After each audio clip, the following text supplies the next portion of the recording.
If you're a business owner or IT executive in legal, healthcare, or from finance industry, it's a good idea for you to listen up for this.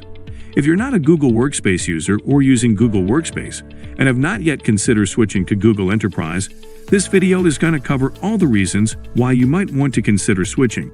Now imagine if you're a financial advisor and someone's sending you their bank statement, taxation information, or their credit card details, or even their date of birth, and so you have this information handled inside a business.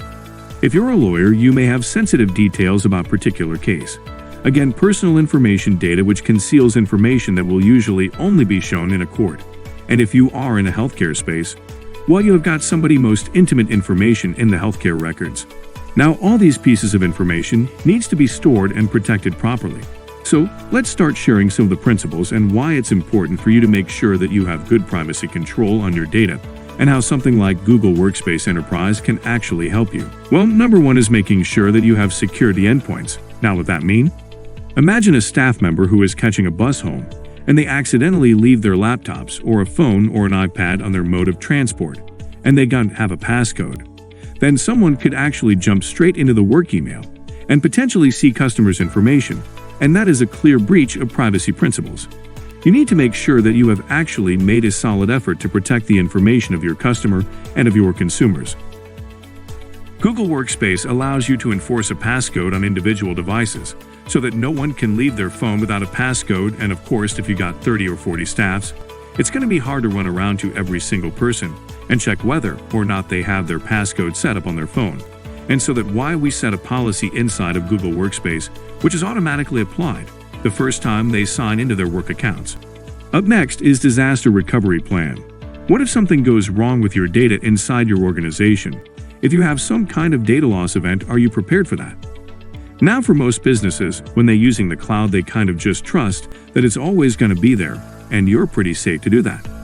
What's more like to happen than something that involves human intervention? Maybe you have a rogue employee who left the business and has decided to delete some things on the way out, or someone is cleaning up their files in their Google Drive, and by accident they deleted the wrong folder and 30 days later it's gone from trash, and they have a bit oopsie-daisy moment that data has now gone missing.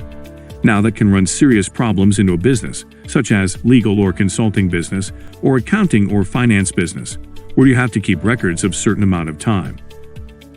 Ensuring that you have a disaster recovery plan means you have a copy of your data outside the application that you are using, or using something like a third-party backup services for Google Workspace is something to handle this. One of the greatest features of Google Enterprise is being able to use Google Vault, which store all your information safely and securely. Any emails that comes to your business or goes out of the business, even documents and files, has a carbon copy stored inside Google Vault. Carbon copy means that anytime there is in communication, you've got a saved copy of it, even if someone deletes it from individual mailbox.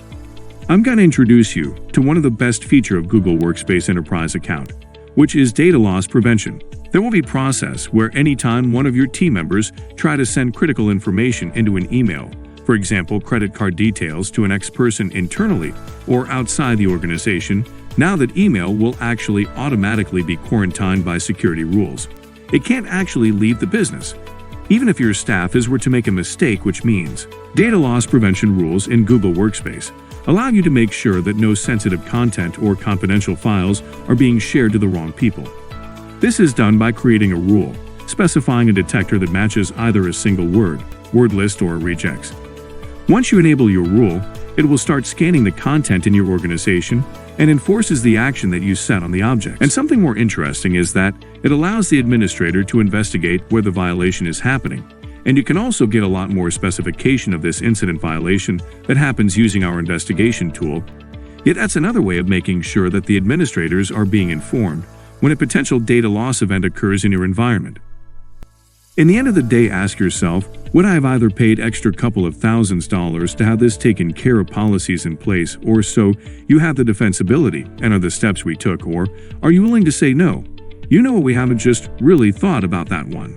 The real cost of this making done right is not the small cost of investment you make now, getting your implementation of Workspace correct. It's what you have to pay potentially in the future if you don't get it right. If you're interested in order of Google Workspace account, jump on the link down below and contact us. Our Google Workspace expert team will be happy to assist you.